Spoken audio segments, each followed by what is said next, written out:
Hey, it's Jason Heath, Contrabass Conversations host here, and I'm doing a solo show. Whoa, I almost never do solo shows these days, but here it is, the summer 2018, and folks are traveling, and I'm just trying to get ahead of things to make sure that we don't run out of episodes for the podcast. We have so many great conversations coming up.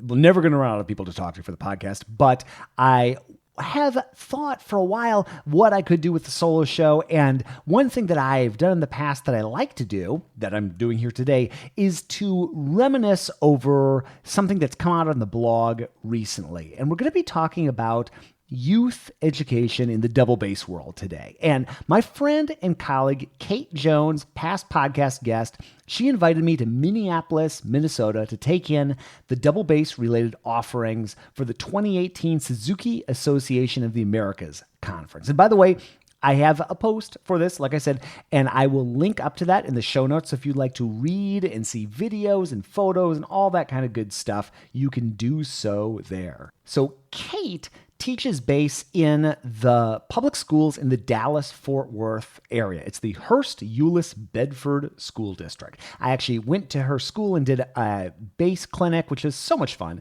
in the fall of 2017, and I participated in her Dallas double bass workshop in January 2018.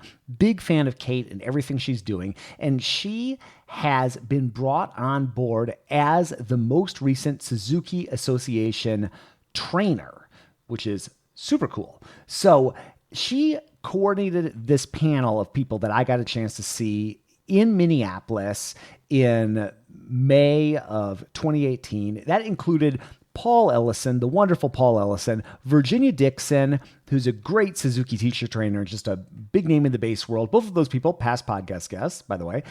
Dennis Whitaker, another past podcast guest in University of Houston bass faculty and Houston Grand Opera principal bassist, and John Kennedy, who's former ISB president, educator, all around swell guy and lots of fun too. And Dan Swaim, who's a big name in the Suzuki bass world. So many people together for this event. So very fun to check it out and incredibly educational for me. I learned so much. So like I said, Kate is the newest Suzuki teacher trainer for double bass, and she's also going to be coordinating the 14 and under competition at the 2019 ISB convention. Now, I want to talk a little bit about Suzuki teaching, Paul Ellison, George Vance, and all sorts of things like that. But I would like to give a quick shout out to my sponsors, Robertson and Sons, D'Addario Strings, Upton Bass, and A440. All four of them help this podcast to keep going. In fact, they support this podcast.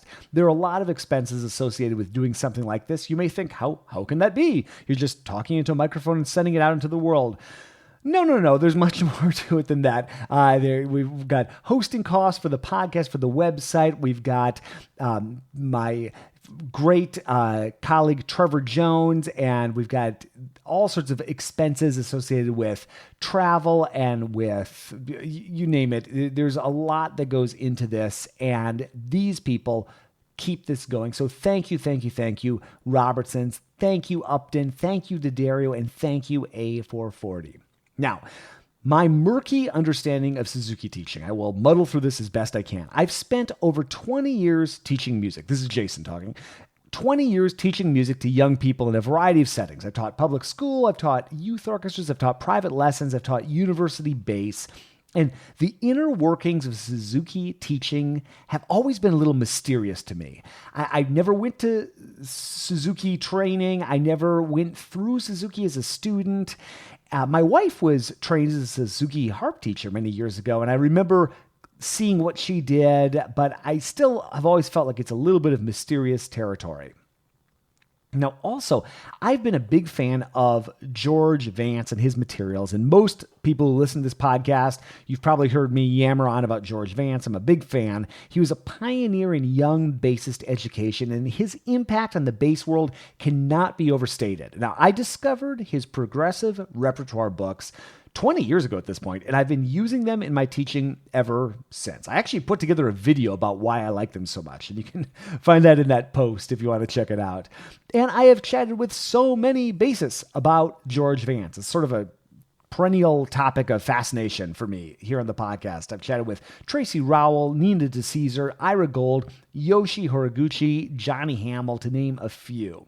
Now, there's also a complicated history between George Vance and the SAA, the Suzuki Association of the Americas. And I don't know that much about it, but as I understand it, George's materials were going to be the official Suzuki materials, but some complications arose and George ended up just publishing these himself. Now, over time, the official Suzuki bass books have been published.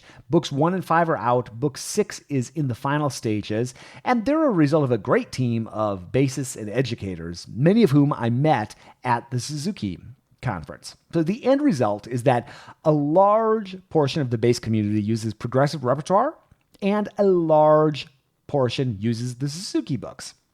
So personally, I fell in love with the Vance books a long time ago. I'm a creature of habit. I've stuck with them in my bass teaching, but I have been very interested in exploring the Suzuki books, especially after attending this conference. Now, a bit about the similarities and differences between progressive rep and the Suzuki books. To me, it's all good.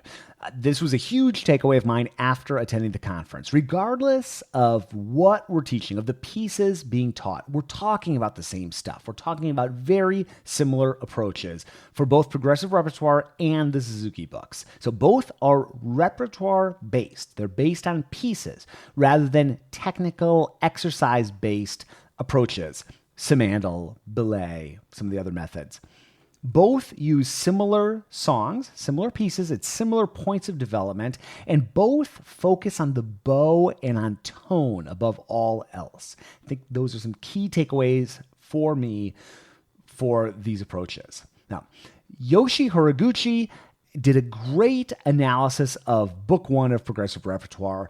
I had him on the podcast and we talked about it in the past, and we put it completely out in the blog back in 2017. So if you want to geek out big time on Vance Book 1, that's a great resource. I also had it was such an educational experience listening to Dan Swaim, who's a Suzuki bass pioneer. It was my first time meeting Dan in person. He gave a great talk about taking a fresh look at Book 1 for Suzuki bass and all the nuances of teaching this material, much of which is similar or the same as what's in George Vance's progressive repertoire. Dan talked about teaching pivots and all other kinds of techniques early in the student's development. And Dan said that if we only show students one way for a long period of time, and then we spring some other option on them, like pivoting, they approach it like something difficult or unfamiliar. So by introducing these multiple approaches early on, we remove that fear of the unfamiliar. Anyone who's watched a master teacher fluent in young bass teaching realizes that these approaches are incredibly student-centric. There's no Vance technique. There's no Suzuki technique, really. We're just a bunch of people playing instruments, and we're all finding ways to efficiently use our bodies to make beautiful sounds on these instruments as efficiently and ergonomically as possible. Wow, I wrote that line. That's very, very wordy, Jason. But speaking of using our bodies, that just takes me so well into Paul Ellison and watching him work for this time that I was in Minneapolis for the SAA convention, and his influence and the Roboth influence through him on young bass pedagogy. And Paul is just one of those people, I can't say enough good things about Paul. He's got students in nearly every major orchestra in the United States and abroad, but he's so obviously thrilled to be teaching the fundamentals to elementary school kids. How cool is that? I've talked to Paul on the podcast. I said previously, you can check that out. I've even put together an episode with excerpts from his past students talking about the impact he's had upon them as a teacher. I'm just a really big fan in general. Paul talked about several midlife crises that he'd gone through in his approach to bass playing and teaching. And a big one occurred for him when he first began working with Francois Roboth. And also a more recent one came as he started to explore Tai Chi and how it relates to body movement in bass playing. And as a total aside, if you want to spell check your own stuff, the best way to do it is read it out loud. My goodness, I have stopped this recording 3 or 4 times as I've caught bass playing without the second S, them without the T, all that sort of stuff. I discovered that when I was putting together Winning the Audition. There's no way that you will catch all your spelling mistakes and your missed letters and all that kind of garbage unless you read it out loud. So note to self and note to anyone doing a project like this, read it out loud and you will catch your mistakes. Now, going on. What makes for a master teacher? And I think of Paul, I think everybody would agree, master teacher. And to me, the secret sauce for producing true greatness as a teacher is the synthesis of one teacher's approach by another teacher. I found that to be the case so frequently. So Francois Rabath is a master teacher. There's no doubt in my mind. He's in the same category as Gary Karr, Edgar Meyer, those kind of players and those kind of teachers. But there's an extra power to me, and I think I see that play out with all the people that Paul's worked with. Paul synthesizing the pedagogy, the artistry, the concepts of Francois Rabath, synthesizing and then applying those through his particular prism, that is just a killer combination. So long story short, if you have the chance to see Paul teach, do it. You will not be the same after it. Now, Paul refers to musicians as athletes of the small muscles, and he takes lessons of body movement learned from other athletic pursuits, and he incorporates them into his pedagogical approach. So he revisits the fundamentals of every element of bass playing with this musical athleticism in mind. And it's just amazing how dramatic the change can be when he's working with somebody. So with every student, Paul reduces their body mechanics down to the large structural movements. And it's remarkable to watch. Every time I see him teach, it changes the way I approach my own bass playing and the way I approach my own teaching. And it kind of reminds me how valuable in-person teaching is. I love online teaching. I love what's going on in the world of online teaching. There's tremendous benefit to using the online tools we have, but boy, there's nothing like the in-person experience, I gotta say. It was also really cool to see how Kate Jones has incorporated a lot of Paul's athletic approach, his ergonomic approach in her teaching. And I saw her work with a group of young students, and it was so great to see these lessons being applied by a younger teacher in her work. It is just absolutely phenomenal. And again, getting a chance to work with Kate in the Dallas workshop setting, I learned a lot about how to approach things like the Mahler 1 bass solo in a group arrangement. It's great. And Kate's just a wonderful reminder of how most teaching isn't what's on the page. The music on the page is a frame. It's a vehicle for the real lessons, which are not on the page. So both Paul and Kate and all these other great teachers, they reinforce that concept, that what the page is incidental. It's a frame for the real concepts. And another slight sidetrack, but I had a great opportunity to work with some of Nina DeCesar's students earlier in 2018. I don't think I've talked about that on the podcast. Nina, again, past podcast guest, former student of both Paul Ellison and George Vance. And it was just so wonderful to see her students with that similar ergonomic approach, that natural approach to the bass that I see in Paul's approach and in his students and in Kate Jones's students.